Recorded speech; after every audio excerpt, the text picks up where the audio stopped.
కావచ్చు, upper middle class వాళ్ళు కావచ్చు, రియల్ ఎస్టేట్లో ఇన్వెస్ట్ చేయాలి అనుకుంటారు. బట్ మనం హైదరాబాద్ చుట్టుపక్కల లేకపోతే హైదరాబాద్లో చూస్తే ఎక్కడెక్కడో ప్లాట్స్ అండ్ వెంచర్స్ వేసి ఉంటాయి.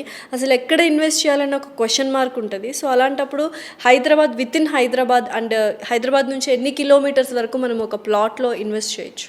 ముందు నేను రెసిడెన్షియల్కి ఏదైతే చెప్పానో pointers, social infrastructure, road connectivity plus government initiatives ఏమొస్తున్నాయి, అక్కడ ఏమైనా ఇండస్ట్రీస్ వస్తున్నాయా, ఏమైనా ఐటీ పార్క్స్ వస్తున్నాయా, లాంగ్ టర్మ్లో అక్కడ స్కూల్స్ వస్తున్నాయా, హాస్పిటల్స్ వస్తున్నాయా అని చూసుకోవాలి.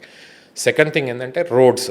Hyderabad is connected by 7-8 highways. Medchal highway, Bengaluru highway, Mumbai highway, Nagpur highway, ఇట్లా మల్టిపుల్ హైవేస్ హైదరాబాద్ని కనెక్ట్ చేస్తున్నాయి. ఆ highways, along the highways growth ఉంటుంది.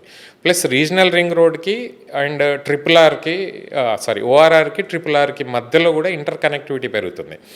ఇవి కాకుండా ఈ హైవేస్ కూడా ఇంటర్సెక్ట్ అవుతున్నాయి. సో ఇవన్నీ కూడా గ్రోత్ పాయింట్స్. ఈ రోడ్డుకి దగ్గరలో, ఈ హైవేస్కి దగ్గరలో, ఇంటర్సెక్షన్లో, ఈ రేడియల్ రోడ్స్కి మధ్యలో మీరు ఎక్కడైనా ఇన్వెస్ట్ చేయొచ్చు. ఇప్పుడు మీ అఫోర్డబిలిటీని బట్టి, మీ లొకేషన్ ప్రిఫరెన్స్ బట్టి చేయొచ్చు. డెఫినెట్గా సౌతర్న్ పార్ట్, వెస్టర్న్ పార్ట్ పెరుగుతున్నాయి కాబట్టి ఈ ఏరియాలో ఇన్వెస్ట్ చేస్తే మీకు ఎక్కువ రిటర్న్స్ వచ్చే ఛాన్సెస్ ఉన్నాయి. అంటే ఇప్పుడు కోకాపేట్ వల్ల శంకర్పల్లి టు మోమిన్పేట్ రోడ్ బాగా పెరుగుతుంది. దీనికి నియర్గా ఉన్న సంగారెడ్డి, మీరు హయ్యెస్ట్ రెసిడెన్షియల్ డెన్సిటీ ఎక్కువ కూడా బాంబే హైవేలో పెరిగింది. రీసెంట్ రికార్డ్స్ చూస్తే ఆ ఏరియాలో డెన్సిటీ ఎక్కువ పెరుగుతుంది కాబట్టి ఈవెన్ బాంబే హైవే కూడా ఐ థింక్ 8 lanes 10 lanes చేస్తున్నారు.